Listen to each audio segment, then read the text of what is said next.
Ashwin yeah! మీ మామయ్య పెద్ద editor. చాలా టాపు. ఆయన చాలా వరకు మీ సినిమాలకి హెల్ప్ చేస్తూ ఉంటాడు. హ్మ్. దీన్నే ఎందుకు పిక్ చేసుకోవాల్సొచ్చింది? ఆయనకేమైనా వినిపించారా? లేదంటే మీరే? అంటే నేను జనరల్‌గా ఏదైనా ఉన్నప్పుడు డిస్కస్ చేస్తానండి. But decision making is like first నుంచి he leave me on leave on me.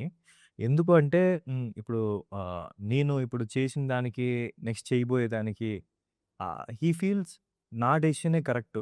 Rather than he can guide me. But he don't want take a decision. So, first నుంచి అంతే ఆయన ఎప్పుడైనా. So, you struggle, okay. You experience, you take decisions. So, ఇలా ఉండేవారు. So, డెఫినిట్‌గా ఇది నేను okay చేసుకునేటప్పుడు ఇలా ఒకటి చేస్తున్నాను అని చెప్పాను.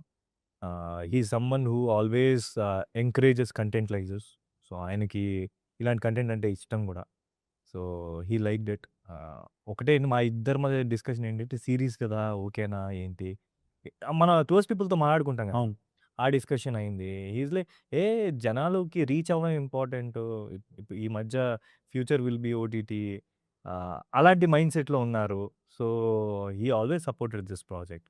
సో, మేము గూడా ఏంటంటే ఒక ఒక ఒక టైమ్‌కొచ్చేసరికి ఈ ప్రాజెక్ట్ గురించి ఈవెన్ టీమ్ డిస్కషన్స్‌లో అరే! దీన్ని సినిమాగా ప్రొజెక్ట్ చేస్తే బావుంటది అన్న వరకు ఆలోచించాం.